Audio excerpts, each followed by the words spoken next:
And welcome, everybody, here on Georgia Alabama Sports Live as we have the Brookstone Cougars coming across town over here to Old Moon Road to take on the Calvary Christian Knights in a region matchup in GIAA. Brookstone coming into the game 19-3, 7-0 in the region. They're on a 15-game win streak and ranked number 3 in GIAA behind FPD and Stratford Academy. Calvary coming in 8-13 at 3-4 in the region and number 8 in the state of Georgia in GIAA. They played Tuesday out at Brookstone at A. Ilgis Field, and Brookstone coming away with a 5-3 victory after they were down 3-1. Able to come back and get the big win in the first game of this 3-game set. They have another one tomorrow. Let's see what they can do. As right now you look at it, out on the field, Fitzstone starting on the bump for the Calvary Christian Knights today, the sophomore. Coming in, pitching well so far this season for the 10th grader. Behind the plate, Jackson Kennedy as well as his battery mate. Fitzstone comes into the matchup 1-1 in 9 appearances with a 3.68 ERA. Also, 19 innings pitched, 12 walks to 29 strikeouts, so almost doubling his walkouts per inning. And if you look out there on the field, again, like I said, Jackson Kennedy behind the plate for him, Brady Reed at third, Cam Carter, the 8th grader, at shortstop, Jay Smith at second, Liam Hocutt at first from left to right in the outfield, William Hilton, Trip Ellison, and Nate Osborne. And we look here, 1-2-3 due up for the Brookstone Cougars, and Gray Jones looking to lead things off. A little bit of good news for Gray Jones today as he signed and committed to Lee University to play baseball during a ceremony at the school this morning.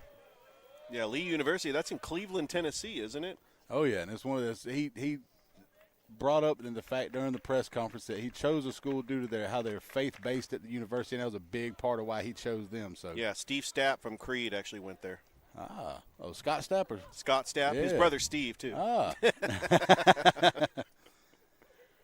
And with Gray Jones at the plate leading the team, well, not leading the team, second on the team in batting average. 417 with 3 runs scored, 13 RBIs, 8 doubles, and a triple. You don't see many runs scored by Gray Jones, being the full-time catcher for Brookstone. He gets a courtesy runner every time he gets on base, and with a 417 clip, he gets on fairly often. Absolutely. So now here we go with a 2-1 pitch from Fitzstone to Gray Jones. Outside, and it's now 3-1. So hitters count for the leadoff batter and the Brookstone catcher. And look throughout the rest of the lineup here in a moment for Brookstone, 1 through 9. And that's actually going to clip Gray Jones. He'll hit over to first base on the hit by pitch. That'll bring up Brennan Neal batting second, the shortstop. We've got Luke Lowry at third. Cleanup hitter and pitcher Jake Lowry. Harrison Baker in left batting fifth. And sixth spot, Fisher Ogle, the designated hitter. And then to round out the lineup, Luke Vale at first, Jake Griffin in center, and Mitchum Kelly at second base. And now Brennan Neal at the plate, batting .491 on the season. 39 runs scored, 15 RBIs, 3 doubles, 2 triples, 3 home runs.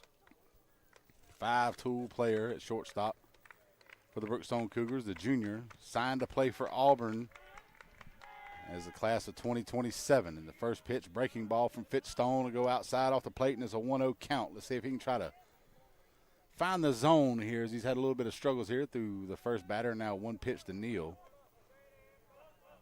as he's thrown 6 pitches and 5 of them for outside the zone.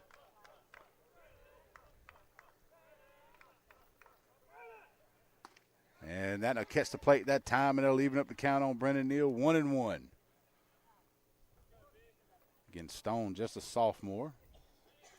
One of the better pitchers for Calvary coming out here to start today, as they kind of went with a bullpen game in the first game, as that one gets away from Liam Hocutt, but not far enough for the runner to advance. As they went with a bullpen game, we saw 5 pitchers for Calvary Christian in that ball game, and actually out at first base right now running for Gray Jones is Kite Wilson. Breaking ball off the end of the bat, as Neal was out in front of that one. And that puts him in the hole, 1-2. And Neal, no hits in the previous game against Calvary Christian. Had a couple of strikeouts. which is unlike him as far as we all know. Mike, I got to say, this is my first Calvary game with the new bleachers. Oh, yeah, they look nice, that's for sure. Got the little setup out here, and it's right in the shade for everybody. And that'll go off the handle. As Neal tried to waited on it just a little bit too long as he was hoping that thing would stay inside, but the breaking ball started to come over the inside of the plate, and he was able to foul it off and stay alive.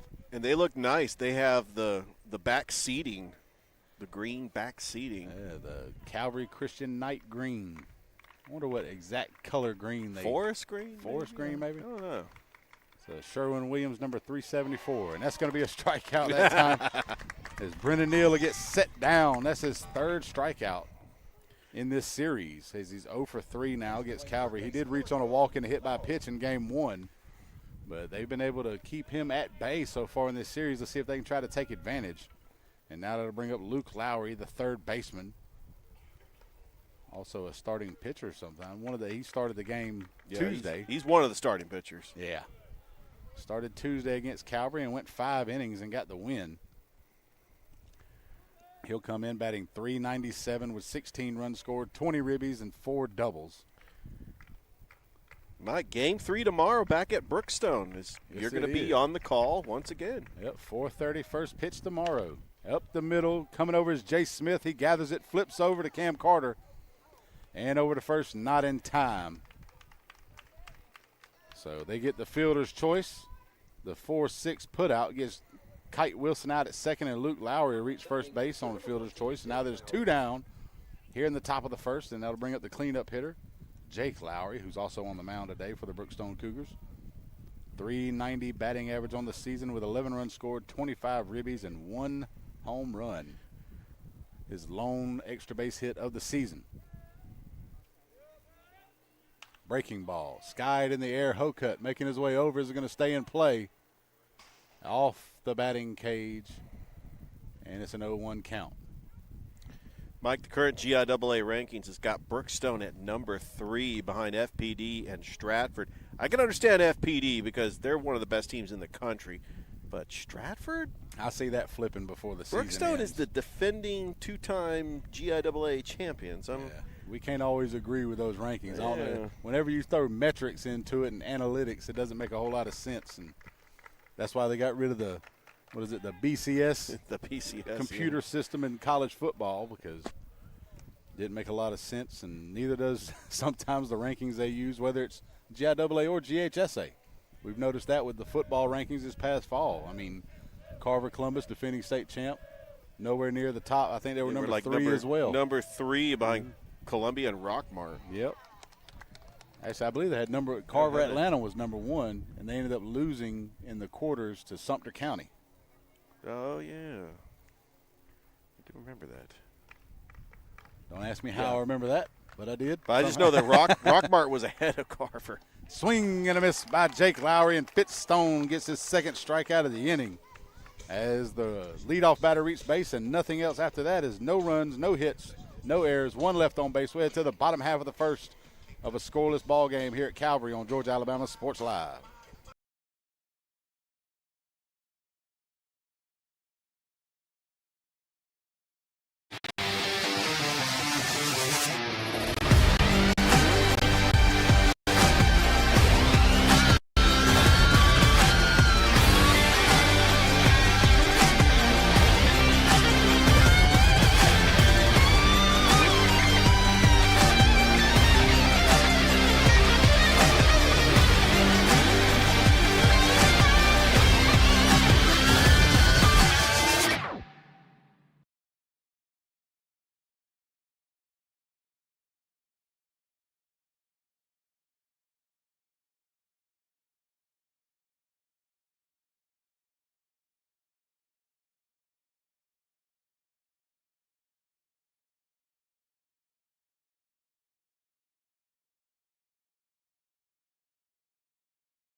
And we're back here in the bottom half of the first as Calvary gets ready to step up to the plate here in the Carroll Purdue State Farm Insurance first inning. And if you need to figure out what you need to do for your insurance needs, make sure you call or visit on the website, Carroll Purdue at State Farm, to get all your answers from her. She'll have them for you. And foul tip, first pitch. Yeah, there's so many types of insurance. There's home, there's auto, and you could bundle both of them. And then there's life insurance. Yep. There's church insurance. A lot of people don't realize church insurance. Renter's insurance. All kind of stuff. And on the mound today for Brookstone is Jake Lowry. And Nate Osborne smokes that one foul for a long strike, and that puts him behind in the hole 0-2. By the way, big shout out to Nate Osborne. He's run the camera for Georgia Alabama Sports Live during basketball season. We got to interview him during the golf tournament. He plays little golf. I don't know if you knew that. Yeah. Oh, yeah, it's a fun thing to have, fun thing to do. Ever since I quit playing sports, I picked it up myself as far as, And that one's going to blow by him high and inside from Jake Lowry, and he's going to set Nate Osborne down with a strikeout. As Jake Lowry coming into the ball game, 0-1 on the season in 5 appearances with a 1.95 ERA. And in 14 in the third innings, he's walked 9 and struck out 11. So not really a big strikeout pitcher, but he starts the game off with one with Nate Osborne. That'll bring up Trip Ellison, the senior center fielder for Calvary. Ellison comes into the ball game with leading the team in batting average, or second in the team in batting average at .343 with 15 runs scored, 18 RBIs, 8 doubles, and 2 triples.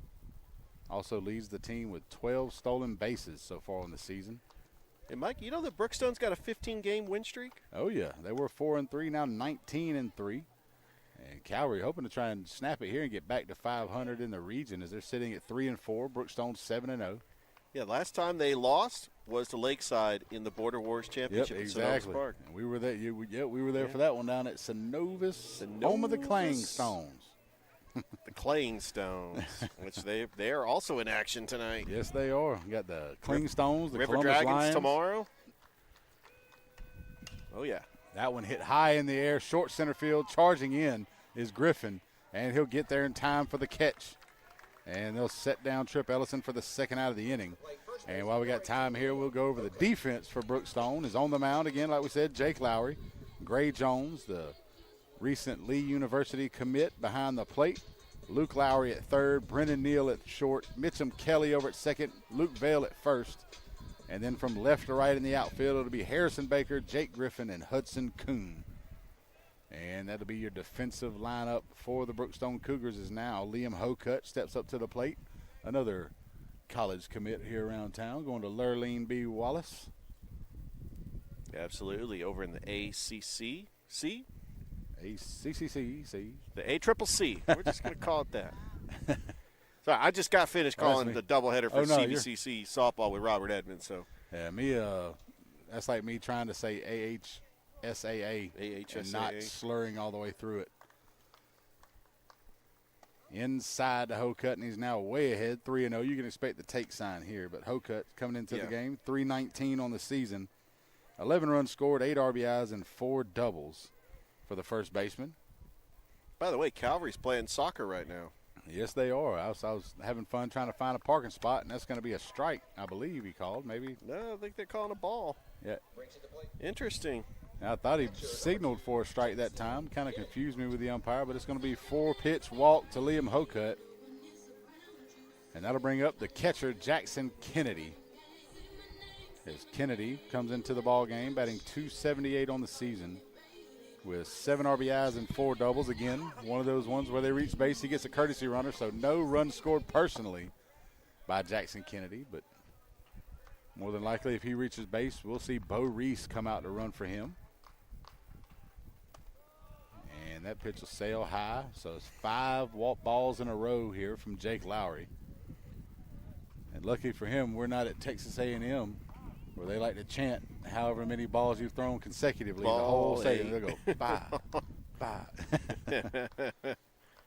It is electric out there. I love watching it when they do that. That will rattle a pitcher if they're not able to clear the mechanism.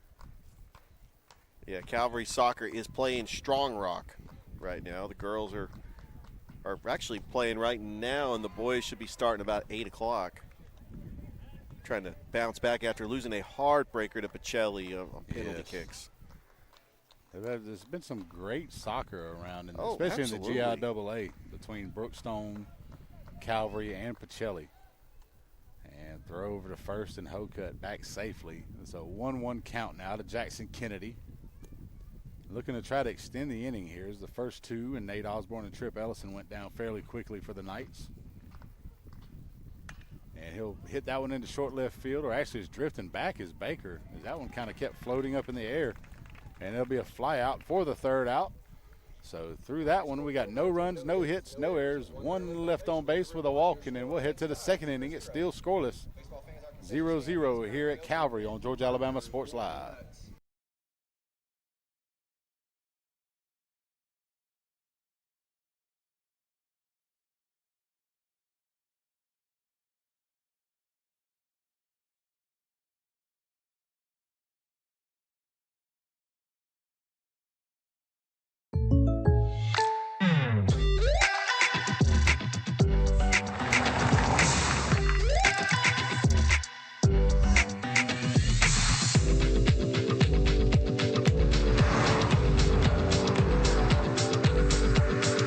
For surprisingly great rates, contact your local State Farm agent today.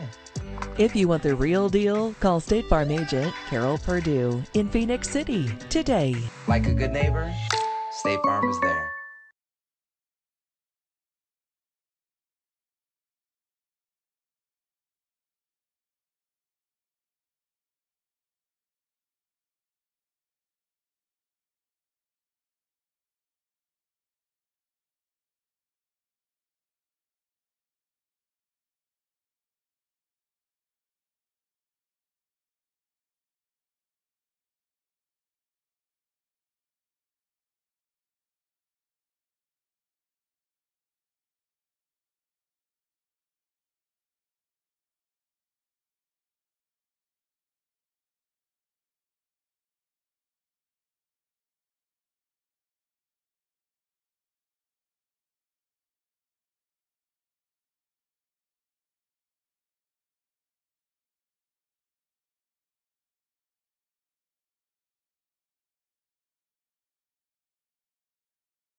And we're back here on Georgia Alabama Sports Live here at Calvary Christian School as they take on the Brookstone Cougars. Brookstone coming up to the plate here to start the second inning and leading things off. 5, 6, 7 up in the lineup. Harrison Baker leading things off for the Cougars, batting .274 on the season as he'll take the first one down low for a ball. 15 runs scored, 15 RBIs, 4 doubles, a triple, as well as leading the team in home runs with 4. And he'll hit that one out towards left center field. Trailing back is Ellison. And he's going to watch that one sail over the wall for a solo shot over the high part of the fence, over the deepest part of the park. You see where it kind of angles back there. Now Harrison Baker putting the Brookstone Cougars out in front with his 5th home run of the season. And it's 1-0 Brookstone here at Calvary to start off the second inning. I tell you what, Mike, this ballpark does have a deep part in center field. Harrison Baker took a 1-0 pitch and hit it to the deep part of center field. Yes, he did. You can see where the wall just kind of comes to a point back there if you look to the right and behind Trip Ellison in center. Yeah. And that's exactly where it fell over the wall. It's like Minute Maid Park without the hill. And Ellison was drifting back, actually turned, hoping to be able to play it off the wall, but it just kept on sailing. Kept sailing. And that'll bring up now Fisher Ogle, the designated hitter, as he's been on a tear lately. Remember last week against Westfield, Fisher Ogle had, 3 hits in a game? Oh, yeah, he has not slowed down either. He was still out there hitting the ball Tuesday against Calvary. I believe he may have gotten out once. But he's been having a heck of a last couple of games for Brookstone. And that one's going to be hit over towards first, foul as Hokut chases it down. Yeah, Fisher Ogle 1 for 3 on Tuesday, so he's 7 of his last 9 at the plate. And he'll come into the ball game here, batting .400 on the season with 17 runs scored. Most of the season he was just a courtesy runner, sometimes coming in as a defensive replacement. And there goes another base hit as he's now 8 for his last 10, and Fisher Ogle gets on base, and now there's two batters here in the second, both reach. One on the Baker home run, now Ogle with a single. Yeah, Fisher Ogle's a hot hitter for Brookstone.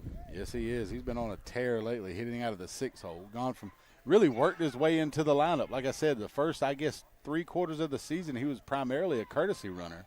Sometimes a defensive replacement over at third or in right field. And apparently he's been really working on that bat, and he's been able to get it in there. And as he's hit the starting lineup, he hadn't slowed down one bit.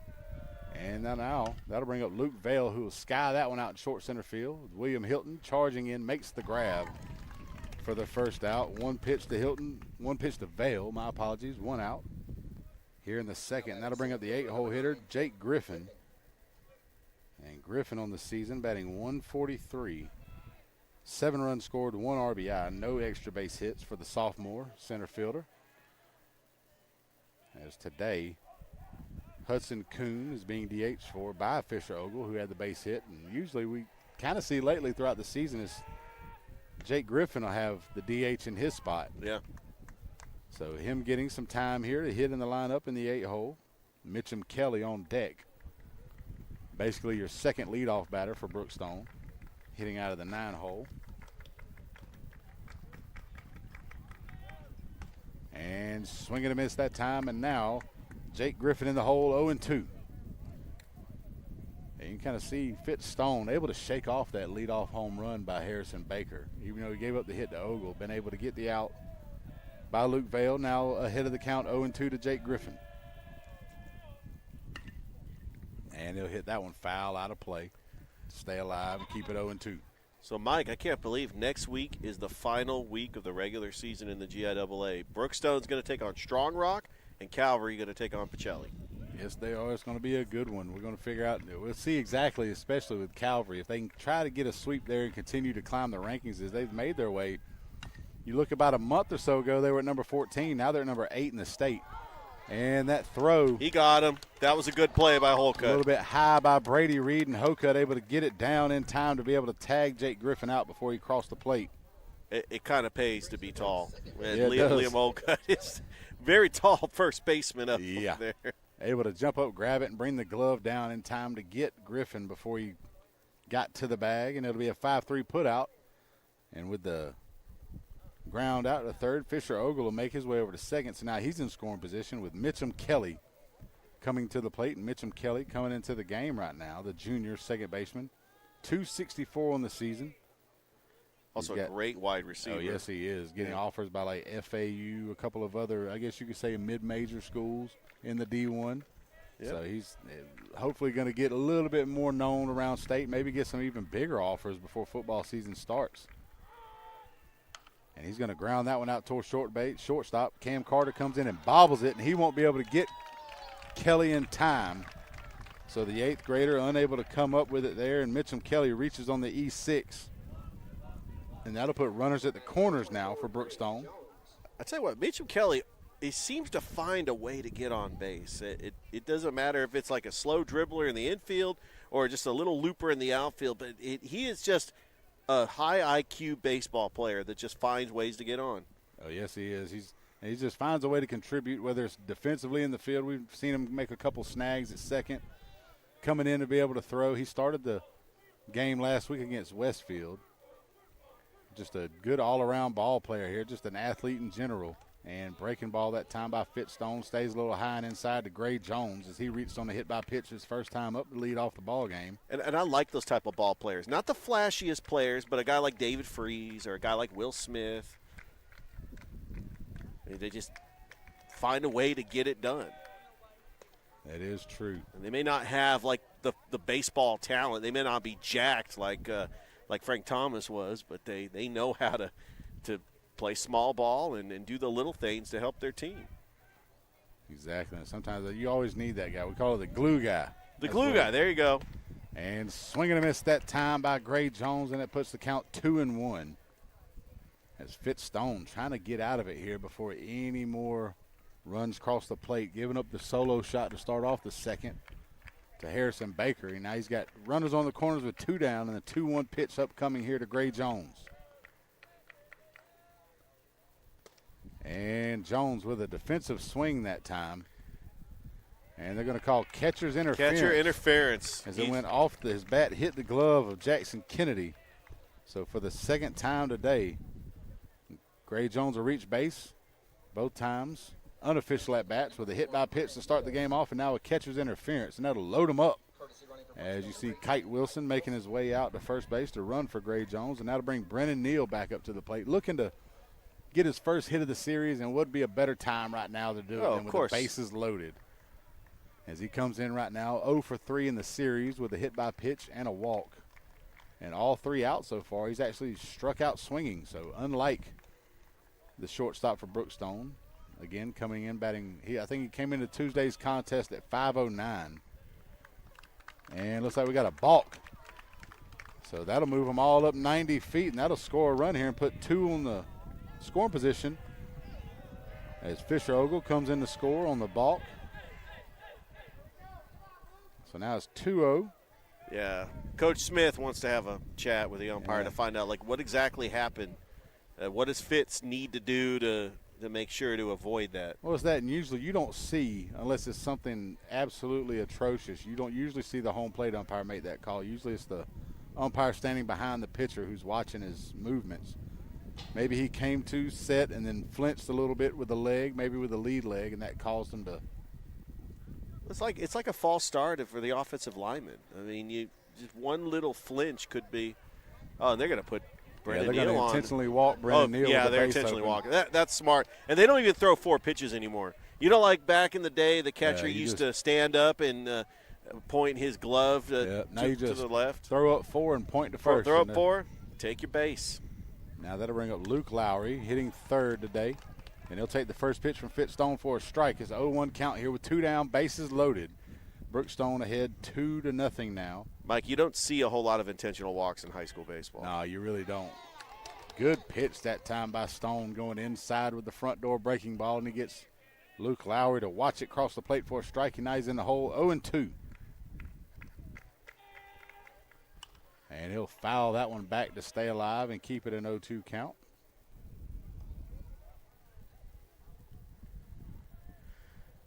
See if he can try to shut the door here. Fitzstone to try and get out of the inning. And swing and a miss and a strikeout to end it there, and that's his 3rd strikeout of the game. But not before Brookstone takes the lead with 2 runs, 2 hits, 1 error, and 3 left on bases. We head to the bottom half of the second. It's 2-0 Brookstone here on Georgia Alabama Sports Live.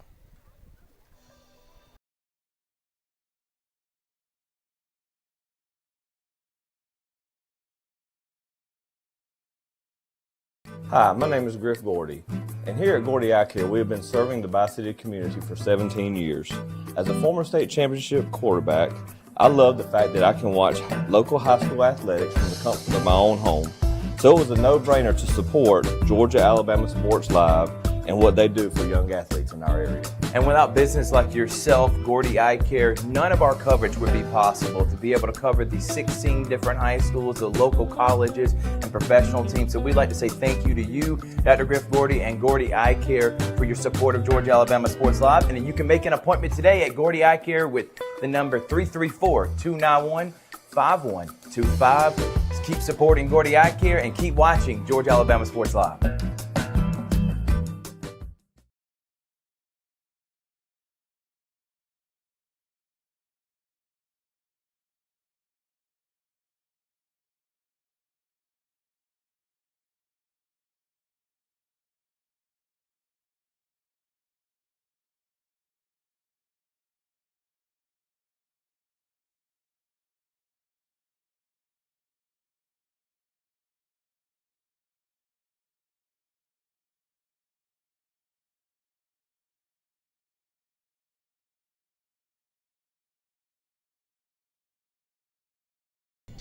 And we're back here for the bottom of the second here at Calvary Christian Schools. They're taking on Brookstone. 2-0 Brookstone off the Harrison Baker home run in the second, as well as an unearned run after that one. And now starting off for the Knights at the plate, it'll be Liam Anderson stepping up to the plate, hitting out of the 5-hole. Yeah, Mike, some score updates. Stars Mills leading Harris County 4-2 up there in Fayetteville. We are actually there on the call. Yes, we are. You got Rick Beach, Ethan Pettit, and Tyler Dykes up there. There we go. Come on now. Inside to Anderson, and it's now, I believe, a 1-1 count. And with Anderson at the plate, batting .308, the junior, with 5 runs scored, 8 ribbies, 2 doubles, and a home run. And he'll watch that one just off the plate that time, as Jake Lowry wanted that one, but it's now a 2-1 count on the leadoff batter here in the second inning. And that goes in the dirt, and it's now 3-1. And also, we'll try to get you score updates from the Columbus Lions home opener against the Tri-City River Gators. Let's see if Coach Damian Daniels and those guys can make it an ugly one quick out there. They've got the talent, that's for sure, as Liam Anderson draws the walk. Good patient at bat for Liam Anderson. Oh, yeah, able to get on base to lead off the second. That's a big one there when you're trying to climb back after giving up 2 in the top half. And now that'll bring up William Hilton, who actually leads the team in batting average, hitting out of the 6th hole as Hilton steps up to the plate with a .396 average, 12 runs, 9 RBIs, and 4 doubles for the Calvary left fielder. Squaring around the bunt that time, lays it down. It's going to drop in front of Jake Lowry. The throw over to first is going to be in time, as you see Neal and Luke Lowry rush over to third to try to cover before Liam Anderson could try to make a play over there, and it's going to be a sacrifice bunt for Hilton. You played a little small ball there. Oh, yeah, love the small ball.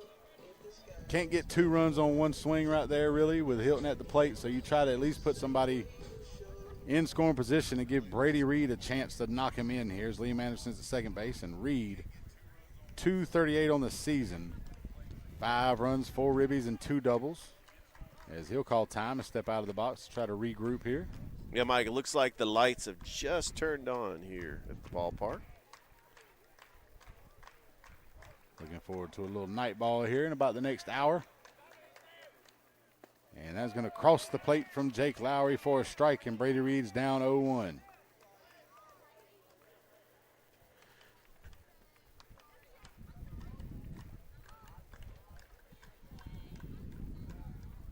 he'll step out of the box again here as he looks to get set. Jake Lowry in the stretch. Hit up the middle, right into the glove of Jake Lowry, but he couldn't find it for a second there. Can Reed beat out the throw? And it's a wild one. It gets past Luke Vale off the fence, and that's going to bring Liam Anderson around to score and cut the lead down to 2-1 for Brookstone as Calvary puts one on the board here. Brookstone unable to get the clean inning after getting 2 runs on the board. Now it's 2-1, and Reed will reach first on the E1. Hard hit ball right back up to Jake Lowry. Coach It Mathis was. is going to have a talk with him to see if he's okay. He couldn't find where the ball was. It was right in front of him. And then he rushed the throw. I think if he took his time on that throw, he might have got him out at first. He had time to get Brady Reed out. What it was is whenever the ball got hit right to him, it went in his glove and then popped out, but it didn't roll off anywhere. It just stayed. He thought he had right it in between his his glove. legs, and he couldn't see it. It's kind of like when a catcher tries to block a ball behind the plate, and it kind of just gets stuck between the legs and stays there, and the catcher's like, all right, somebody tell me where it is. And that's what happened with Jake Lowry on that one. But now with 1 down and a runner at first and Brady Reed, that'll bring the 8-hole hitter Jace Smith, the second baseman, to the plate. And Smith batting .250 on the season with 11 runs scored, 7 RBIs, and 4 doubles, the junior. And he'll take the first pitch from Lowry across the outside corner for a strike, and it's 0-1. By the way, Glenwood on senior night beat Beulah 10-0, so they'll be hosting first round of the playoffs next week. Yeah, look forward to that one as they look to try to get that title back, and that's going to go off the glove that time of Luke Lowry. And a good throw by Brennan Neal. Not sure if he would have beat the throw or not. Seemed like it was a bang-bang one over there, but Luke Vale unable to keep hold of that one.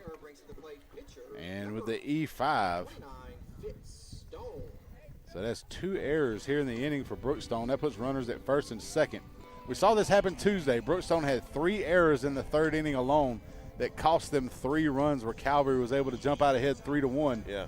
Ended up coming back to win 5-3, but still that's one of the things Coach Mathis tried to make a big point was as long as we play our best game defensively, nobody's going to beat us. And right now, let's see if Jake Lowry can try to get out of this one as both runners on base have reached via the E. Mike, you got to remember, Calvary took 2 out of 3 of the series last year against Brookstone. Oh, yeah. But they did win those 2 games at home. Yeah, they'll take advantage here. A lot of the times they do kind of pounce on opportunities when other teams make mistakes, but we've seen it throughout the year. I mean, they've had a little bit of trouble with the runners on being able to bring them in, so hopefully here as the year goes on, they get closer to the playoffs, they can start capitalizing. With Fitzstone now at the plate, the sophomore on the mound, 235 on the season. And that's going to go in the dirt and make it a 3-0 count. As Jake Lowry trying to avoid the walk and loading the bases up for the leadoff man, Nate Osborne, on deck. And you look at the batting average, team batting average for Calvary, 280 on the season. They've scored 115 runs, 85 of them driven in. So 85 actually driven in runs at the plate out of a 280 average. And Fitzstone now, taking that one for a strike, and it's 3-1. And if you go and look at Brookstone, 317 on the season. And they've driven in 133. And we're going to get the big play there defensively. The 6-4-3. Beautiful double play that time. Brennan Neal to Mitchum Kelly to Luke Vale for the double play to end it on the 3-1 pitch to Fitzstone. As we head to the third, it's 2-1 Brookstone here on Georgia Alabama Sports Live.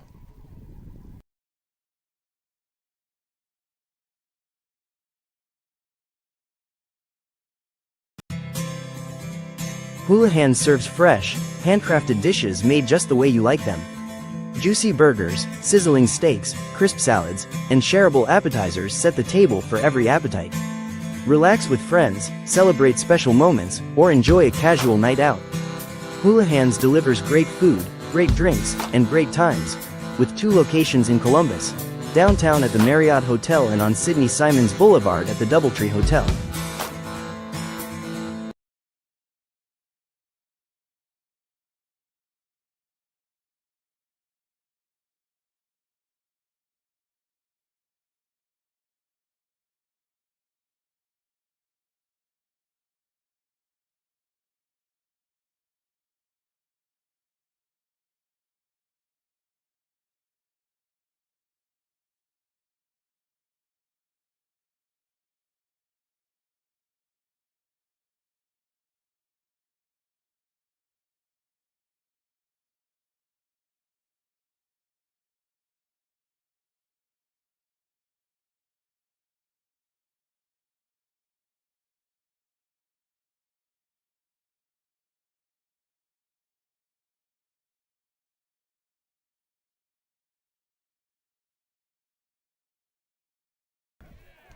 And we're back here as we start off the third inning. Brookstone with a 2-1 lead here at Calvary. As 4-5-6 due up for the Cougars. Jake Lowry at the plate now 0 for 1 on the day with a strikeout, and he whiffs at the first pitch. Breaking ball from Fitzstone off the plate. He chases for striking as 0-1. As Calvary kind of spoiled an opportunity in the bottom half of the second as they had runners on first and second. It was a 3-0 count to Fitzstone at one point. And then after the strike, he hit the next one on a 3-1 pitch into a 6-4-3 double play to end it, and that kept Calvary from being able to tie the ball game. And the waste pitch that time from Fitzstone to Jake Lowry. He doesn't chase it, and it's now a 1-2 count. So we do have a score update in the Columbus Lions game. It is 25-0. That was quick. They just did the announcements, I swear, last inning. Yeah, you know, the funny thing is, I think that I was actually watching the game on their YouTube channel, and I don't think it was live. 5:47 left in the first quarter. It's already 25-0. Ground ball up the middle. Coming over for it is Jay Smith.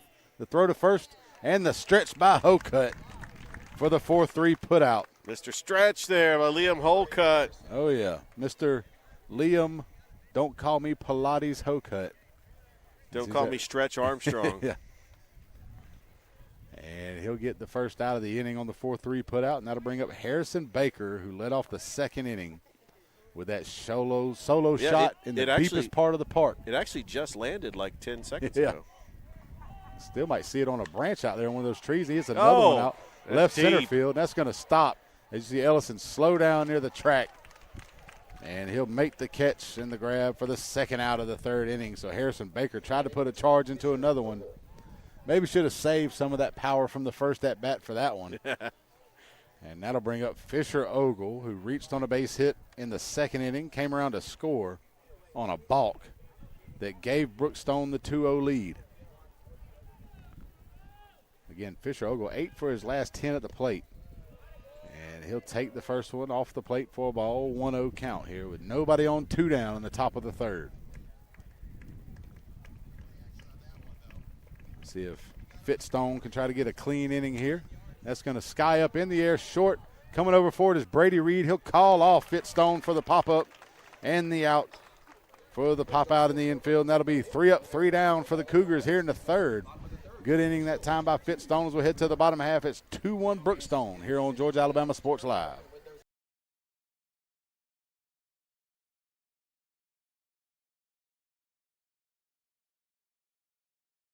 Hi, my name is Griff Gordy, and here at Gordy Eye Care, we have been serving the Bi-City community for 17 years. As a former state championship quarterback, I love the fact that I can watch local high school athletics from the comfort of my own home. So it was a no-brainer to support Georgia Alabama Sports Live and what they do for young athletes in our area. And without business like yourself, Gordy Eye Care, none of our coverage would be possible to be able to cover the 16 different high schools, the local colleges, and professional teams. So we'd like to say thank you to you, Dr. Griff Gordy, and Gordy Eye Care for your support of Georgia Alabama Sports Live. And then you can make an appointment today at Gordy Eye Care with the number 334-291-5125. Keep supporting Gordy Eye Care and keep watching Georgia Alabama Sports Live.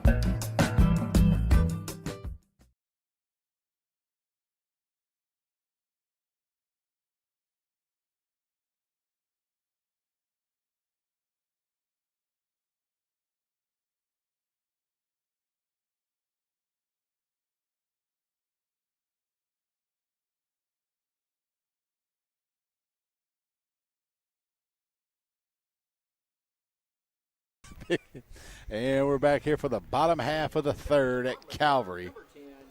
As we're back to the top of the order for the Knights is Nate Osborne, Trip Ellison, and Liam Hocutt. Look to get things going here in the third inning after the quick 1-2-3 top half of the third as Brookstone went down with Fitzstone on the mound. And now Nate Osborne 0 for 1 on the day with a strikeout swinging. And he'll take the first one down low, blocked by Gray Jones, and it's a 1-0 count. See if Osborne can try to get something going here as Liam Anderson led off the second with a walk and ended up coming around to score the lone run for Calvary to try to cut the lead in half. And he'll hit that one over towards shortstop. Brendan Neal comes up with it on the backhand. That throw is going to get him. Unbelievable.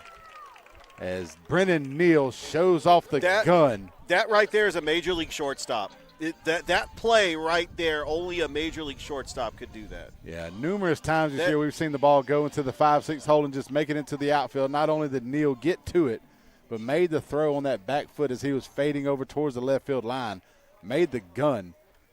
I mean, that's a 30-06 over there at shortstop right there. Yeah, he's actually campaigning to play shortstop. His natural position to go play at Auburn. And he's definitely made his slew of defensive plays out there. Of course, he's got film highlights on these miraculous plays he's been doing at shortstop. And everybody talks about the bat Brendan Neal has, of course, batting almost 500 on the year, but his defensive work is what's been impressive most of the season. Not just the arm, the footwork, the ability to get the range, make those plays deep in the hole, even up the middle. But the fact that he's only a junior, I know he's committed to Auburn. There's still a chance that he could get drafted by a major league team. Oh yeah, that's a definite right given. there. That one skied in the air, out of play by Trip Ellison. 0 for 1 on the day with a fly out to center field in the first. That saved by that tree. Otherwise, that was going into the parking lot. It actually hit the tree and it went down the hill. Kept somebody's from having to call Carol Purdue. Yeah, exactly. In the dirt that time and low, and it's now a full Edie Ellison at first. But you talk about Brookstone, 15-game win streak. Obviously, an incredible record, back-to-back GIAA champions. Do you feel they're not getting the respect they deserve at sitting at number 3? I think that's more computer metrics than a person doing it. I That's believe what if it I'm was actually a thinking, too. coach's poll, they'd be at 2. Oh, no question about it. And that was going to be hit out to left field by Liam Hocutt. Trailing back towards the corner is Baker. Can't really see over there. And he's from going to camera make the angle. catch in foul territory. Yeah, he did make the catch over there. And he tracked that one down, as that was a good shot that time by Hocutt. Just a little bit too much air and pulled it just a little bit too far as well. 3 up, 3 down go the Knights in the third as we head to the top half of the fourth. Still 2-1 Cougars on Georgia Alabama Sports Live.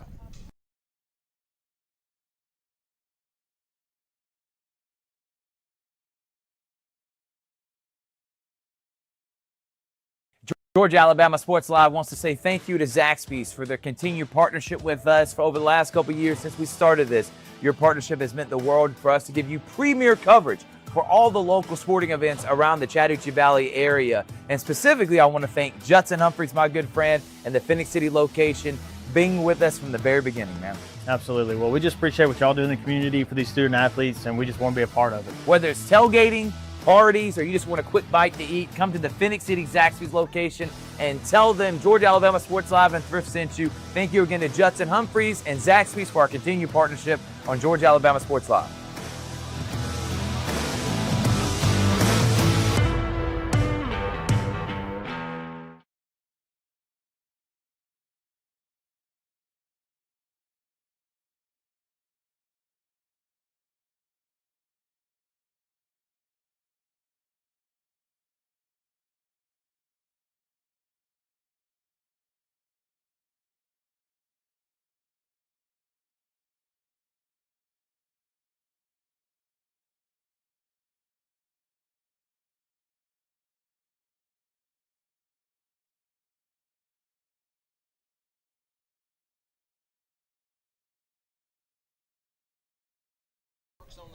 And here we go here as we're starting to get ready towards the halfway point of the ball game. It's the top of the fourth. Brookstone with a 2-1 lead, 7-8-9 due up for the Cougars. Fitzstone still on the mound for the Knights here. Luke Vale looking to lead things off 0-for-1 in the ball game with a fly out to left as he takes the first pitch across the strike zone for an 0-1 count. Mike, I do want to say busy day today, but congratulations to all the award recipients from the Female Awards Luncheon. Oh, exactly. That's a big thing right there. 10 years now, 10th annual 11th. female. Oh, 11th. Yeah, 11th. Ricky Rogers got to present an award. That was pretty cool. Heck yeah. Off the screen, 1-2 count to Luke Vale. He is actually at Northside, just a couple miles up the road. PA announcer for Northside Central Carrollton. Doing a little, I think it said is his last homestand for the Patriots. This is his last year. As that one's grounded over to third base, picked up by Brady Reed, the throw in the first in time for the 5-3 put out. Now to bring us to the 8-hole hitter, Jake Griffin, who grounded out to third as well in the second inning. But I tell you something, like PA announcing, it's hard to give up because you love it. I love doing it. Oh yeah. And the people at Northside, they love Ricky because he's done a fantastic job. exactly. He's going to be missed. Yeah, he is. He's been there, I believe, 5 years, and 7 before that at Jordan he did PA announcing. So been around it for a long time. And then we look here at the scores. It's the top of the 7th in basically the de facto region championship game between Harris County and Starrs Mill with a 4-2 lead. Harris County down to their last 3 outs in the top of the 7th to try and come back and win the region. Being second in that region isn't too shabby. You look at the region standings, the top 4 teams. You've got Starrs Mill at 6 in the state, Harris County at 9, Northside at 10, and then Central Carrollton number 13 in the state. So 4 teams in the top 13 in the entire 4A of GHSA. And it's a 2-1 count now to Jake Griffin, the center fielder. High and outside, and now he's way ahead of the count, 3-1. He can look for his perfect pitch here.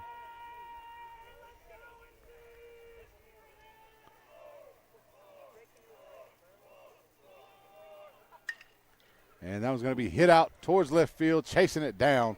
Making the grab is William Hilton. He almost overran that one. Yeah, I thought he was going to overrun it. You can see him kind of reach back with the glove, makes the grab. So it's 2 outs here in the 4th inning, and that'll bring up the 9-hole hitter, Mitchum Kelly. Reached on an E6 in the 2nd that continued that one on and able to get that 2nd run on the board that's giving Brookstone the lead. 2 runs, one of them earned on 2 hits so far today for Brookstone. That was going to be a little bit defensive swing. Pops out towards Cam Carter at short. He gets it in the grass just behind the infield for the easy out. And 3 up, 3 down go the Cougars again as we head to the bottom half of the 4th. It's still 2-1 Brookstone here on Georgia Alabama Sports Live.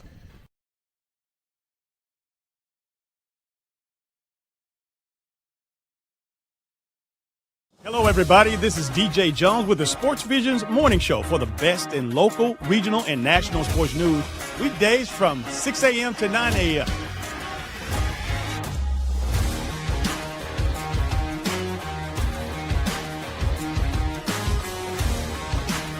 You can find the Sports Visions Morning Show on Facebook, YouTube. Also, you can listen to us on Apple and Spotify by typing in the Sports Visions Morning Show, and download the Sports Visions radio app right now in your app store today.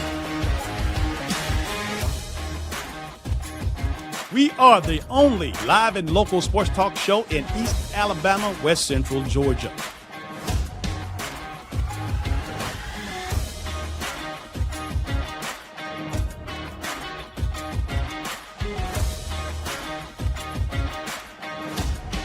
Sports Visions 92.1. We are your hometown sports guys.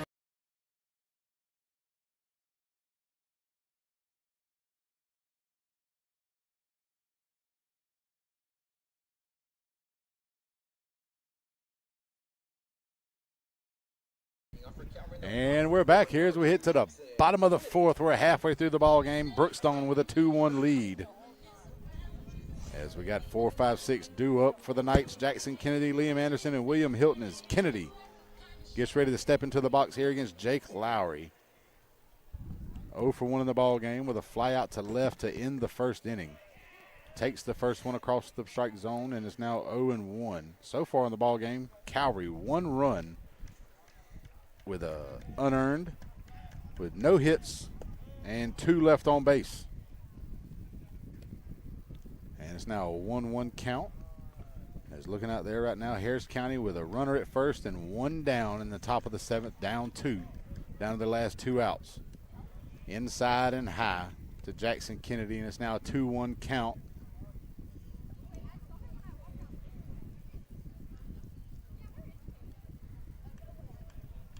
Yeah, Calvary's got quite a few games left on the schedule. Oh, yes, by they the do. way. I know they got Pacelli next week. That's going to be nubbed out Heritage. towards first, and Luke Vale with the unassisted ground out. Yeah, they play Citizens Christian, which is number 1 in GIAA Class 1A, and then they play Heritage.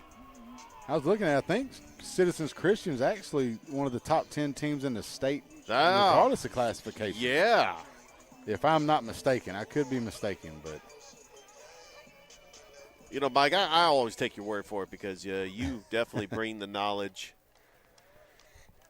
I'm one of those old men with nothing better to do than to look up stats, and that one's going to be hit out towards left field by Liam Anderson. That's the first hit of the ball game for the Calvary Christian Knights, and now he's 1 for 1 in the game as he reached on that walk in the second, came around to score. So big hit that time, breaks up the no-no by Jake Lowry despite not having the shutout. And actually, that's right, Citizens Christian is ranked number 12 in the state regardless of classification. Good night.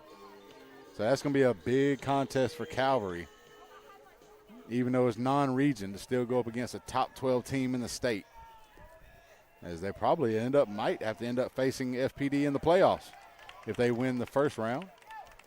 And that's going to be Liam Anderson heading over to second on the wild pitch. Remember last year, Brookstone had the bye, so they had an entire week off. Mm-hmm. They didn't want to have an entire week off, so they scheduled Southwest Georgia Christian. Yeah.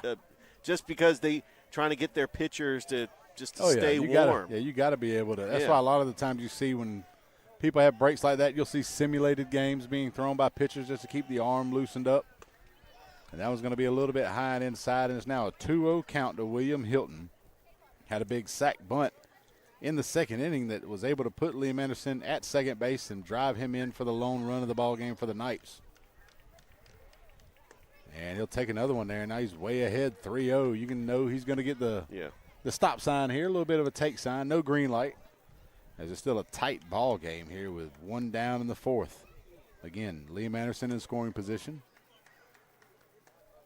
And they're going to call that one a strike. So he's going to cross the black that time. Hilton thought it was outside. Went to toss the bat, but it's now 3-1, so he's still ahead. All right, put up ABS on the Jumbotron. I guess not yet. Tap the helmet. Yeah. And they're going to call that one a strike as well. And he's now run the count full.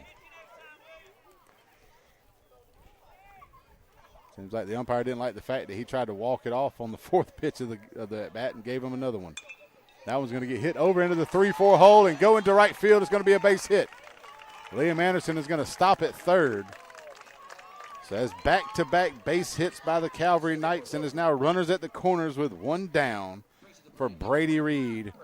He reached on an E1 in the second, as that one was the one that Jake Lowry was unable to find, as that one kind of just fell right there between the wickets. Yeah, they're ruling that one a hit. So back-to-back hits for Calvary here in the fourth. Let's see if they can try to keep it going here with the runners at the corners down one. If anything, if you're Brady Reed at this point, you want to put the ball in play to try to get Liam Anderson to score, but you don't want to hit into the double play, as that would end the inning before the run could count. So Brady Reed now with a 1-0 count. Double play depth on the middle of the infield by Brookstone. You can see Mitchum Kelly and Brendan Neal playing a little bit closer to the bag. And that's going to go inside off the glove of Gray Jones. No advancement by the runners. As he popped up quickly to get to that one, you can tell it hit off the shin guard and kind of ricocheted down the first base line. And it's now a 2-0 count on the Calvary third baseman.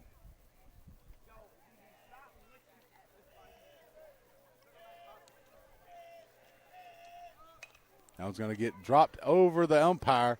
Mitchum Kelly over to Neal in time for another double play. Unbelievable. The 4-6-3 that time, and that'll end the inning and spoil any kind of thought that Calvary had to try and tie the ball game up. So second double play of the ball game by the Brookstone defense, and that'll end it there. No runs, 2 hits, 1 left on base as we head to the top of the fifth. Still 2-1 Brookstone on Georgia Alabama Sports Live.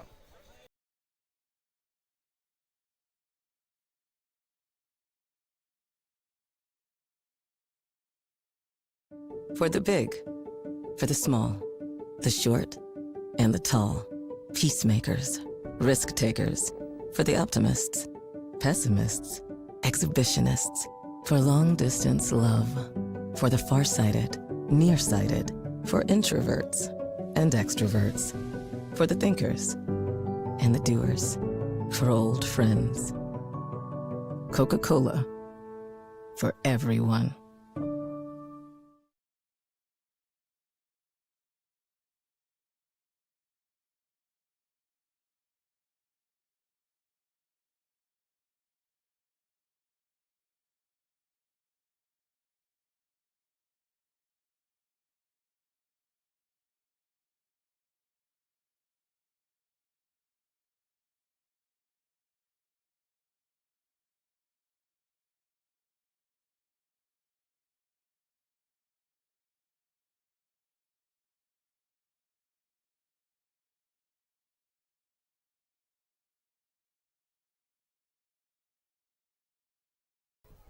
And we're back here to start the fifth at Calvary with the Knights out on the field. Brookstone at the plate as they're trying to get a little bit of insurance here.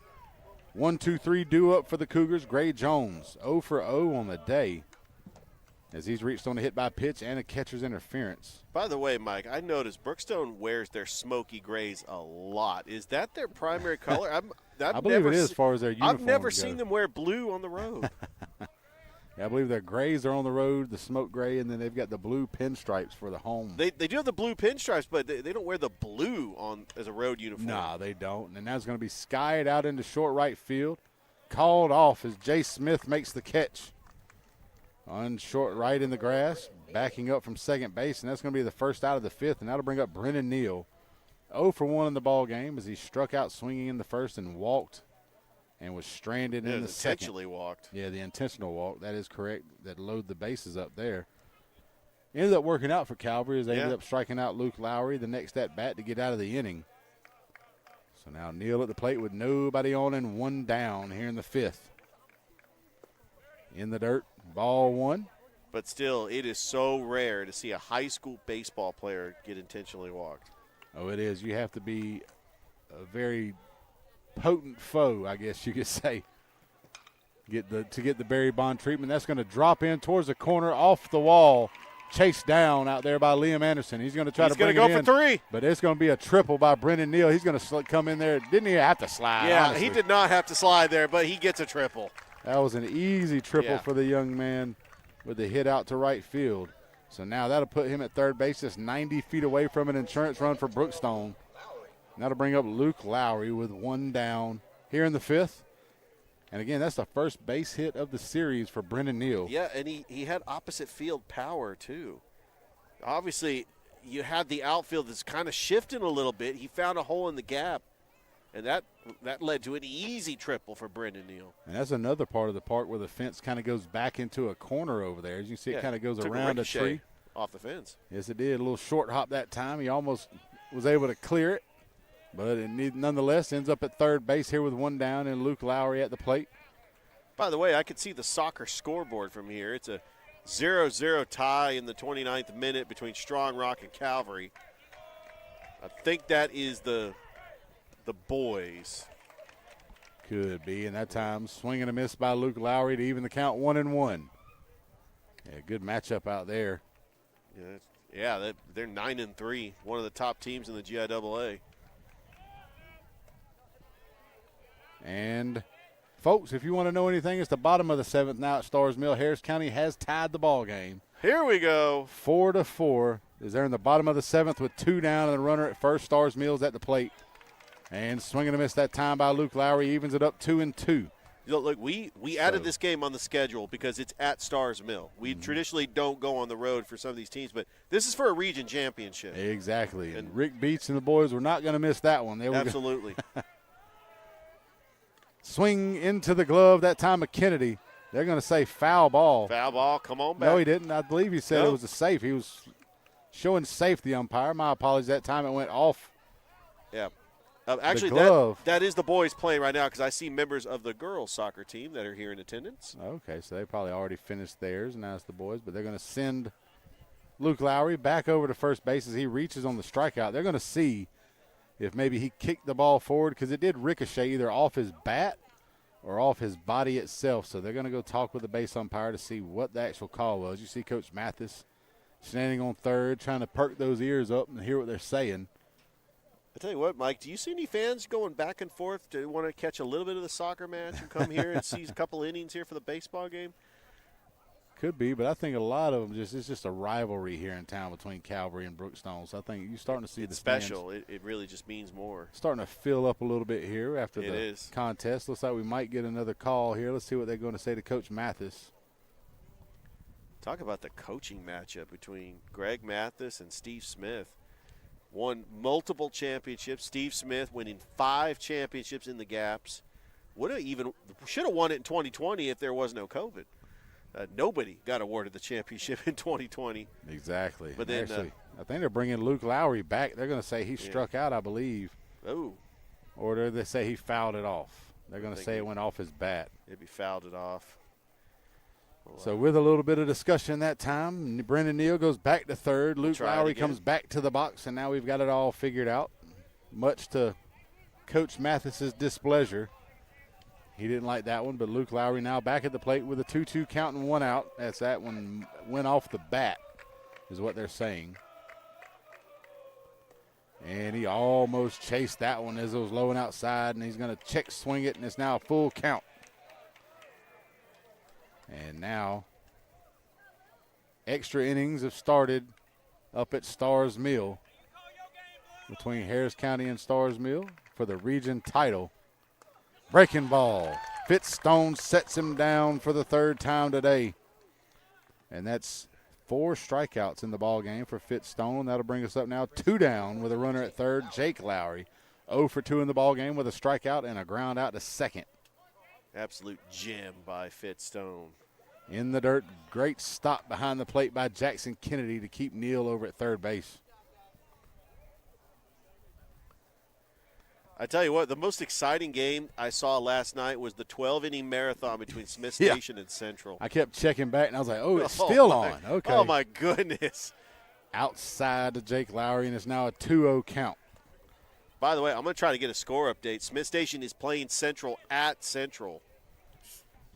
That's another big matchup. Smith Station's really putting it on so far in region area play, taking 2 of 3 from Opelika. Almost took a win against Central last night in that 6-5 game that went 12 innings. I felt like they should have won that game. Oh, yeah, had a couple of runners thrown out at third with one down in extras. And a 4-pitch. Actually, they're going to call a strike that time. Here we go. Hold the phone, everybody. As Jake Lowry thought he saw ball 4. We've seen that a couple times so far this ball game. Maybe a little bit of late calls by the umpire down behind the plate. I tell you, these bleachers to our right started to fill up. Oh, yeah. You see the section in front of us filling up. Now it's going to be hit out towards center field. Trip Ellison under it. Makes the grab. And no runs scored as Fitzstone gives up the one-out triple to Brendan Neal and then sets down Brookstone back-to-back to get out of the inning. No runs, 1 hit, no errors, 1 left on base. We head to the bottom of the 5th. Still 2-1 Brookstone on Georgia Alabama Sports Live.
And we're back here. It's the bottom of the 5th. It's still a 2-1 ball game. Good ball game going on here between the Brookstone Cougars and the Calvary Knights. Again, just like Tuesday, it was a tight one as well. Ended up with Brookstone taking the 5-3 win. Now it's 2-1. And first pitch here to Jay Smith, hit foul down the third base line, and it's 0-1. So you got 8-9-1 due up for the Knights here in the 5th inning.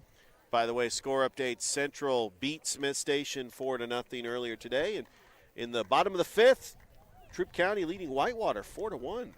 Looks like they're going to take another region title as they go on another quest for a state championship. Oh, we're calling it a quest now? Oh, yeah. It's a quest. It's a quest.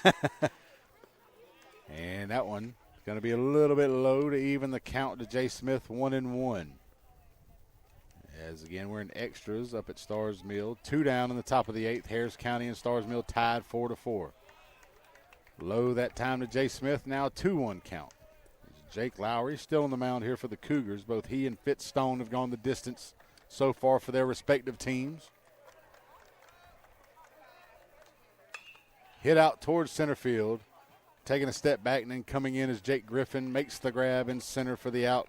And there's 1 down to start off the 5th. So now that'll bring up the Calvary pitcher today, Fitzstone, who hit into the 6-4-3 double play to end the 2nd inning. As that tends to be the nemesis right now of the ball game, as both times 2 runners on with 1 down. They hit into a double play in the second and the fourth inning to end the inning before they can get a run on the board, and they're now down 2-1. So first pitch to Fitzstone, a little high and inside. It's a 1-0 count. In the dirt that time, a little bit of a spike ball by Jake Lowry. Good stop by Gray Jones behind the plate, and it's 2-0.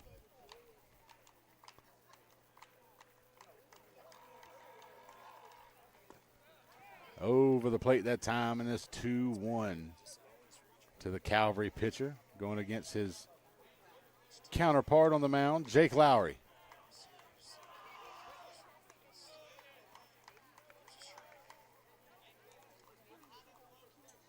(3-1) count after that one's ended up out of the zone.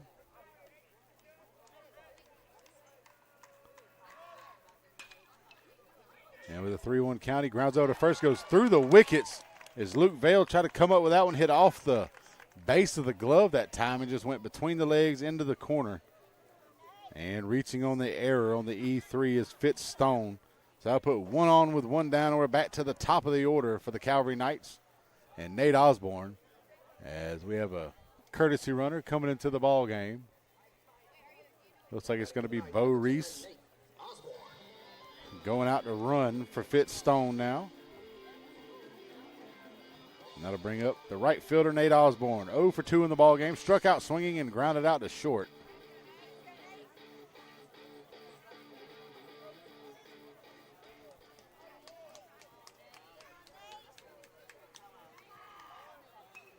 Drops the bunt down foul. And it's now 0-1. Other games, Shaw beating Heritage 1-0 earlier today. That's a good ball game there. Heritage has played a lot of local teams coming down from Noonan. Well, they're going to be in the same region with Pacelli, Brookstone, Calvary, I believe Strong Rock next year. That'll be the region. Yeah, with the former Brave Johnny Estrada. Johnny Estrada. Leading the team as the manager of the Heritage We Eagles. saw them in the Border Wars. Oh, yeah. They've come down. They played Pacelli. They played Brookstone at Brookstone. And they're playing Shaw today as that goes off the screen. 0-2 count now on Nate Osborne. Again, 1 on, 1 down here in the bottom half of the fifth for the Knights after Fitzstone reached on the E3.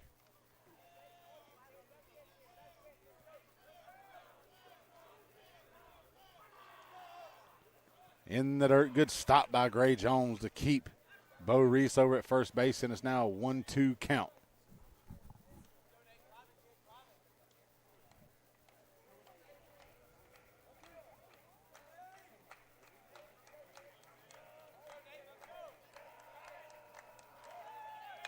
Going to be chopped over towards third, foul, and Osborne stays alive. So still 1 ball, 2 strikes, 1 down with a runner at first for the Knights here in the bottom half of the fifth, down 1. Looking to try and put a charge into the offense and at least tie the ball game here before they head to the sixth. We have a score update in the Northside Central Carrollton game. Central Carrollton leading 2-0 in the bottom of the sixth. Thank you to Ricky Rogers for that score update. Another one there is they're battling for third place in the region between Northside and Central Carrollton. Now it's going to be skied in the air, out of play. And staying alive is Nate Osborne. A lucky souvenir for a fan. Oh, yeah, landed right in the grass. Nice little poop when it hit the ground, and the lady just reached over and picked it up. Now she's just, I guess, chilling with it. And you see a couple kids running around trying to get to it there, I guess. Yeah, like back in Little League days, you get a free Coke when you grab a foul ball. And that sails high. That gets past Gray Jones off the backstop. That evens the count 2-2 on Osborne now. And going out to second base is Bo Reese on the wild pitch.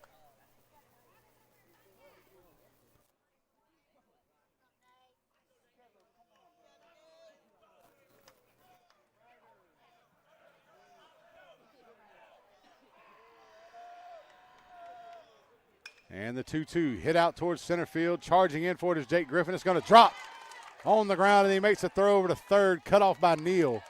With nobody covering first base, he can't make the throw over to first to try to pick Osborne off, but not before he gets on base with the base hit out to center. And that'll put runners at the corners now with 1 down in the bottom of the fifth. We've seen this multiple times already today. Twice, Calvary has hit themselves out of the inning with 2 runners on and 1 out by hitting into inning-ending double plays. Let's see if they can try to avoid that here. With Trip Ellison coming up to the plate, hitting from the left side. You see Coach making his way out there to have a conversation with Jake Lowry. Trying to make sure everybody's on the same page.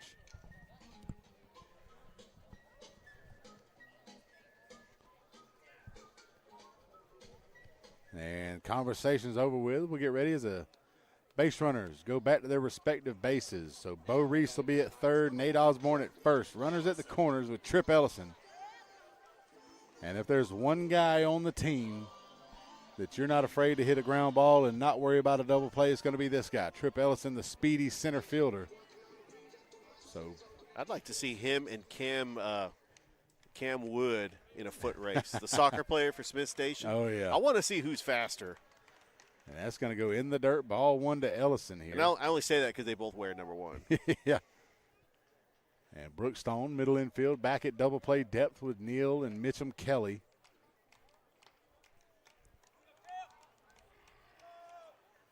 And that one goes just a bit outside, and it's 2-0. So Ellison now ahead of the count, 2-0. You see Gray Jones giving the signal to the defense on how they need to play this. With the runners at the corners, you see Mitchum Kelly making his way back to the normal defensive position for the second baseman, coming out of double play. And Ellison watches that one cross the outside part of the zone, and it's now 2-1. See if we can try to take advantage here ahead of the count on Jake Lowry. In 3 hits in the ball game for Calvary.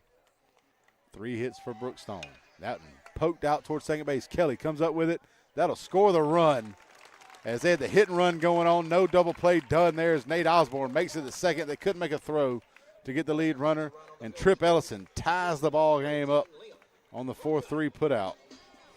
And now it's 2-2, and that puts Nate Osborne in scoring position at second base with 2 down in the 5th. And Liam Hocutt at the plate as he, I guess, hit a deep foul ball that Harrison Baker was able to track down in the corner. He's 0 for 1 in the ball game. Reached on a walk in the first, flew out to left in the third. Base hit here could give Calvary the lead late in the ball game. And that goes off the screen. 0-1 count on the Calvary first baseman as they're trying to snap Brookstone's 15-game winning streak.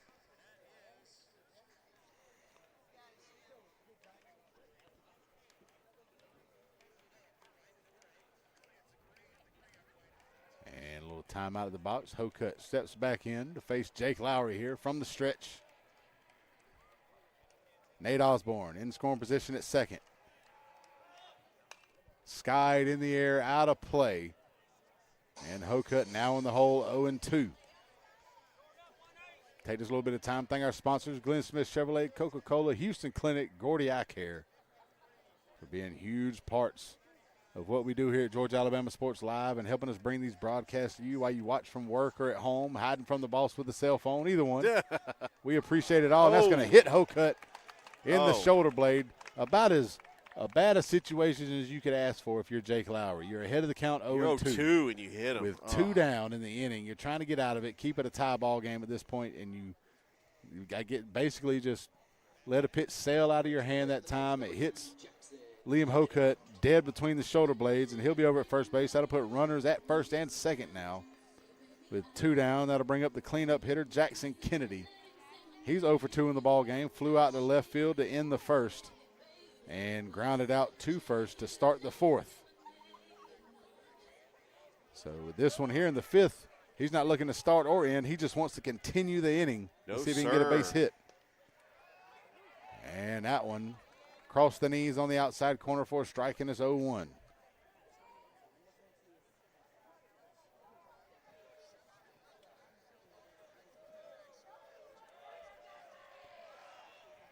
And on a sail high out of the hand of Jake Lowry. Evens the count, 1 ball, 1 strike to Jackson Kennedy.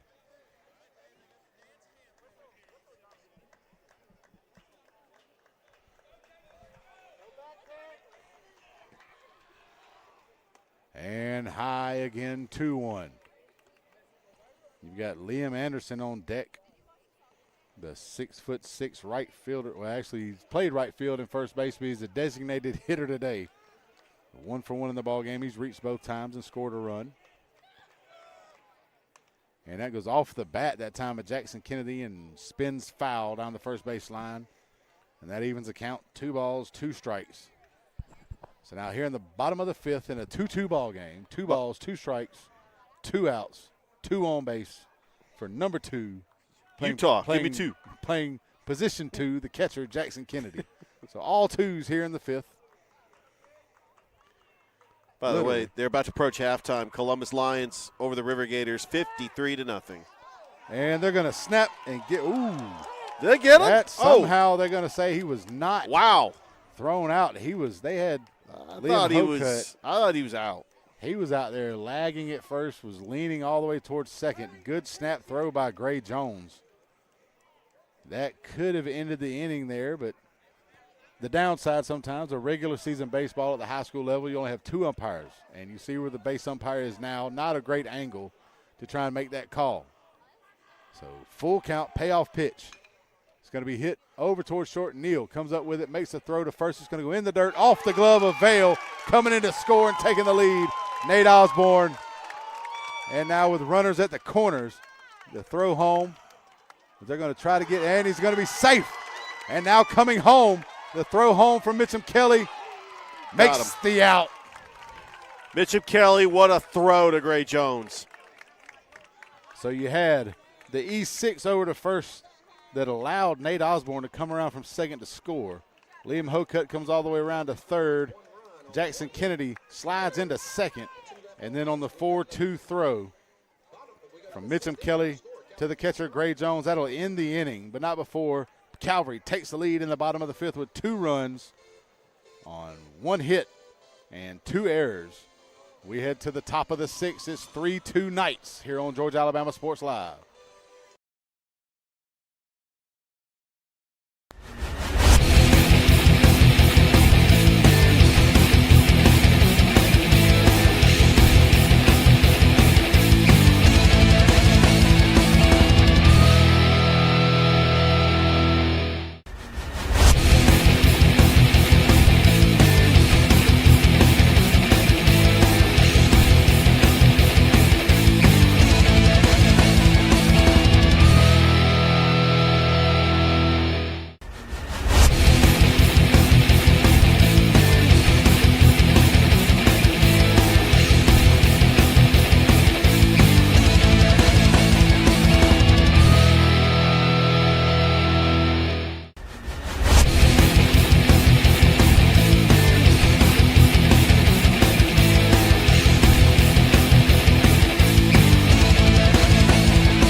And we're back here to start the 6th inning.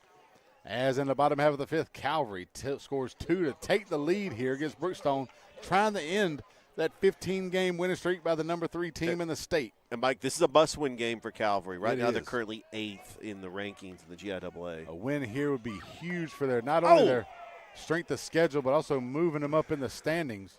And that one goes off the helmet of Harrison Baker on the first pitch. Yeah, you hate to see that. Luckily, it hit the helmet, but that just was such a bang play. It's just for a split second there, the way he reacted, because it's coming at you fast, and luckily the helmet's there to protect him. Well, that's one of those things where I've been hit in the head before too by a 95-mile-an-hour fastball, and But that's why you wear a helmet. Oh, yeah. And at first, like, that initial reaction is, oh, man, I'm dead. But then once you kind of go, okay. It stings a little, yeah. My ears are ringing, but I'll be fine. And Harrison Baker makes his way over to first base, stays in the ball game. Tough kid, though. I mean, we've talked about it before. State title, starting linebacker, all-state selection for Brookstone. And Fisher Ogle now at the plate, 1 for 2 in the ball game, scored a run. And he's going to hit the first one. He's going to bloop over the pitcher Stone. Cam Carter comes up with it and makes the throw. Oh, what a that is just Liam Holcutt because he's tall. He could stretch. That's how you get he actually turns outs. It would have been base hits. Oh, exactly. And then you got to give it up for Cam Carter as well. You've got an 8th grader playing shortstop. My goodness. Coming up to make that play with that throw. So we've got, I guess, basically 4 more years of being able to see this kid here for Calvary. You know, Coach Steve Smith is excited to see what happens with Cam Carter over the next 4 years. As now with a runner at second and Harrison Baker, we've got 1 down in the 6th. Luke Vale stepping up to the plate. Vale 0 for 2 in the ballgame with a fly out to left and a ground out to third.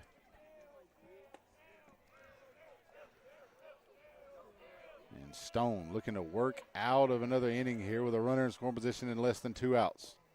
And Vale goes after right that there. one. It's just the first strike. Yep. First pitch strike. It's like got him. 0-1 count now. So far in the ballgame through 5. Brookstone 2 runs, 1 earned on 3 hits. They've left 5 on base and committed 4 errors defensively. Calvary 3 runs. That one's swing and a miss that time by Vale again. Puts him in the hole 0-2. Calvary 3 runs on 3 hits. 4 left on base and 1 error defensively. So far in the ballgame, it's been the defensive play. Couple of mistakes, couple of miscues, mental errors by Brookstone on the field has been able to get Calvary to take advantage and get this lead here. See if they can try to hold on to it late in the ball game. Waste pitch that time. He doesn't get Vale to chase, and it's 1-2. And we saw that like we talked about Tuesday. 3 errors in the 3rd inning by Brookstone cost them 3 runs, and were fortunately able to come back and win the ball game regardless, 5-3. See if they can try to come back here in this one with a runner in scoring position and 1 out. Off the plate, in the dirt, good stop by Kennedy, and that leaves the count 2-2. By the way, the Calvary softball team was honored this morning at the Sports Vision's Female Awards Luncheon. Coach Jeff Halstead and his team. He's got a young team coming back. I think he might have had maybe no seniors. Yeah. Maybe 1 junior. They're all freshmen, sophomores, and 8th graders. Yeah, looking forward to the next couple of years for those guys, see if they can continue the streak. And that one goes off the screen, and Vale stays alive and keeps it a 2-2 count. You got Vale, Jake Griffin, and Mitchum Kelly. Griffin on deck, Kelly in the hole. But right now, Fitzstone just focused on Vale here with 2 balls and 2 strikes. He pops that one out towards short right field, charging in for it is Osborne. Makes the grab. No tag at second. And there's 2 down here in the 6th inning. And that'll bring up Jake Griffin, the center fielder. He's 0 for 2 in the ball game. Grounded out to third, flew out to left. So Stone needing 1 more out with a runner in scoring position to try and get out of this 6th inning here and keep Calvary ahead 3-2. Don't forget, Game 3 tomorrow. What, first pitch, 4:30 at A. Elgis Field yes, at sir. Brookstone? Out there at Brookstone. You will be on the call. That'll be all 3 games this series. Backhanded Carter goes off the glove, but keeps it. Good defensive play by the 8th grader. Keeps it in the infield. Carter stayed with it. If it went out to left field, that would have easily been a run by Harrison Baker. So good defensive play by Cam Carter at short to keep the ball inside, and it keeps a run off the board, and it keeps Calvary with a 3-2 lead. So on the infield hit, Jake Griffin reaches first. Now there's runners at the corners, 2 down for Mitchum Kelly. Can Kelly come in clutch for the Cougars here in the bottom of the top of the 6th? With 2 down, runners at the corners, you're down 1. Region contest. You want to keep that 15-game win streak alive. Can you do something here to try to extend the inning? And I think Brookstone wants to keep that win streak alive just for seeding purposes to try to maybe leapfrog Stratford. Exactly. Swing and a miss on the first pitch from Stone. Because, Mike, it doesn't matter who's number 1, number 2. The top 2 teams are going to go to Statesboro. Yeah. You don't want to be the 3 seed and have to go on the road to face Stratford in the playoffs. Sure enough, don't want to go be the 4 seed and face FPD in the semifinals. Oh, man. And that's going to cross the plate for a ball. 1-1 count now. Let's check that replay. Yeah, you heard the entirety of the stands groan on that one. Not sure. Maybe the plate moved. I'm not sure. But it's a 1-1 count now with 2 down in the 6th.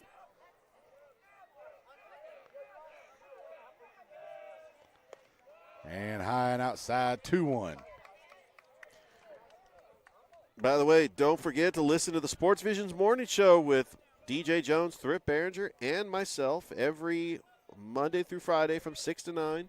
Tomorrow we're going to have a best of, so I'm going to be in the studio and some of the best interviews from this week and give the score updates for all these games around the area, including this game tonight, the Columbus Lions and the Cleanstones.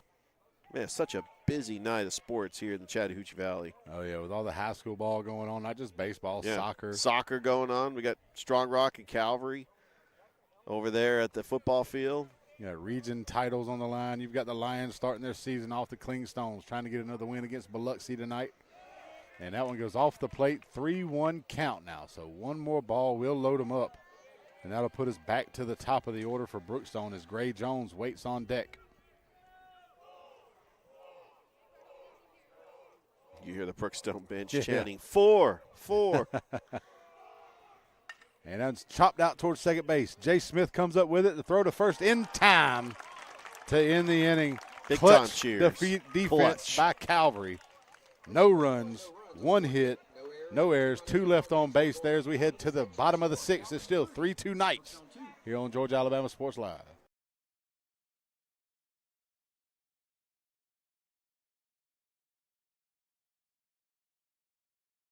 Going on right now at Glenn Smith and Opelika. Both Chevy Silverado and Traverse are ready for you. Get supplier pricing today on all new Chevy Silverado 1500s with up to $13,500 off. Or get a loaded Traverse, the roomy Chevy SUV with 3rd row seating, and enjoy up to $6,000 off. Buy today and make no payments for 120 days. Smart people from all over the USA buy from Glenn Smith Chevrolet. Get ready to smile.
And we're back here. It's the bottom of the 6th here at Calvary. Brennan Neal coming in with a pitching change for Brookstone. He'll come in from short.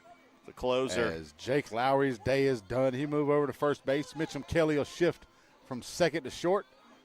And Luke Vale will shift from first to second base. As Neal comes to the mound now, Jake Lowry, good day on the at the bump. 5 innings, 3 hits, 3 runs, 1 earned, 2 walks, and 1 strikeout in the game. As we've got 6, 7, 8 due up for Calvary here in the 6th inning. They've got a 1-run lead, looking to try to get some insurance here, but going to be hard to do with Brennan Neal on the mound. Well, he's got a 0.00 earned run average. I believe actually it may have went up a little bit. It did? Did he give up a run already? 0.41. He must have gave up a run already. 9 appearances. He's got 17 innings pitched, 1 earned run, 5 walks, and 39 strikeouts. So striking out more than 2 batters an inning. Okay. So that streak finally came to an end. He did not give up a run. All the innings he's pitched, and I guess he gave up the 1 run. Yeah. And that one goes in the dirt, and it's now a 1-2 count on Liam Anderson. Actually, I'm sorry, I said 6, 7, 8 earlier. Anderson was at the plate, or coming up to the plate, when that inning-ending throw around the ball game ended the inning, and that's going to be a strikeout for Anderson as he watches that one cross. Got nasty stuff, Brendan Neal. So now William Hilton to come to the plate, 1 for 1 in the ball game with a base hit to right and a sacrifice bunt. So he'll come up hitting from the left side here, the left fielder for Calvary. As you can tell, Coach Mathis bringing Neal into the ball game to go ahead and try to shut the door down here in the 6th inning and give themselves a chance in the top half of the 7th. Well, and also to make sure, he's probably going to come on and pitch the 7th to make sure that this is a 1-run game. Yeah, exactly. To give Brookstone a chance to tie it or possibly even take the lead. And that one hit off the screen, 0-2 count. And you might as well, with the way that some of the defensive miscues have happened for Brookstone, again, 4 errors on the day, put a guy out there on the mound who people rarely make contact with and not have to depend on the defense. And a swinging strikeout that time by William Hilton is now 2 down. How much is his strikeout per 7 innings ratio? Right now he's averaging more than 2 strikeouts per inning. Unbelievable. So he's got 30 coming into the ball game, 39 strikeouts in 17 innings. That is unbelievable, man. So basically, if you think through every 9 innings, that's about 19 every 9 innings. And first pitch for a ball here to Brady Reed, 0 for 2 in the ball game, reached on an E1 and grounded into a 4-6-3 double play to end the 4th. And that evens the count up 1-1. As in the top half of the 7th with Brookstone looking to try to come back. Did he go around? And he went around for it to make it 1-2. 1 ball, 2 strikes on Reed. And Brookstone back to the top of the order in the 7th. It'll be 1-2-3 due up for the Cougars. And Reed chases after another one that time, and he strikes out 3 up, 3 down, and Brendan Neal strikes out the side in the bottom of the 6th. No runs, no hits, no errors, nobody left on base. We head to the 7th. 3 outs to go if you're Calvary to try to get the win in the region and go back to 500 and snap the 15-game Brookstone winning streak. It's 3-2 Knights here on Georgia Alabama Sports Live.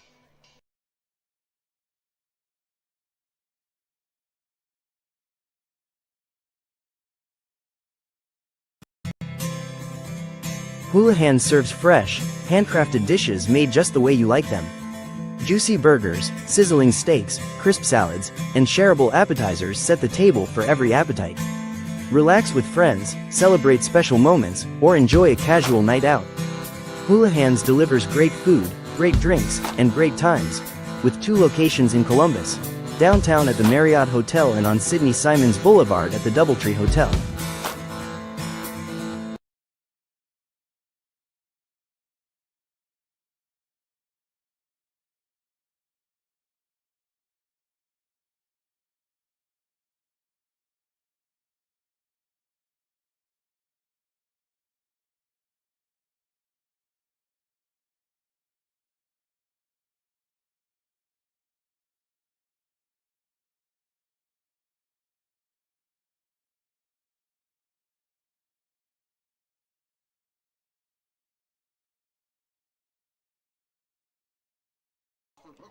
And we're back here. It's the 7th and final inning, possibly. Yeah. Maybe not if we go to extras. But Calvary, Fitzstone, 6 innings pitched so far, and he's back out there on the mound here in the 7th. 1-2-3 up for the Cougars as they look to try to come back. It's a 3-2 ball game. First pitch to Gray Jones is in there for a strike. 0-1. Jones 0 for 1 in the ball game. He's been hit by a pitch, reached on catcher's interference, and popped up to second. Stone with the breaking ball off the glove of Kennedy, but not before it crosses the plate, and that puts Gray Jones in the hole now, 0-2. Stone has not seemed to let up at all. The young 10th grader, the sophomore, trying to go the distance here against the number 3 team in the state. Swing and a miss. Gray Jones goes down. And that's the 5th strikeout of the ball game for Fitzstone. And now that'll bring up Brennan Neal to the plate here. Now if you're Coach Smith, with the way Neal hits and the way Neal has his speed, I would pitch around him. I was about to say, do you want to waste down the middle, giving up another extra base hit here, just up 1? Or would you try to walk him? But Fitzstone looks like he's going to come right at him here. Breaking ball, outside corner for a strike, and it's 0-1. He was able to set him down on strikes in the first inning, so he's got the confidence right now. Yeah, he's got all the confidence in the world. No fear here. Breaking ball. They're going to say it was down low, below the knees to even things up 1-1. Woo, that was close. As you can hear more groans from the crowd out here. Oh, yeah. You know the groans are coming. A whole bunch of people stubbed their toe on that pitch. And it's now 2-1. Not a bad idea to pitch around to Brennan Neal. If he's going to make contact, make him have to chase something.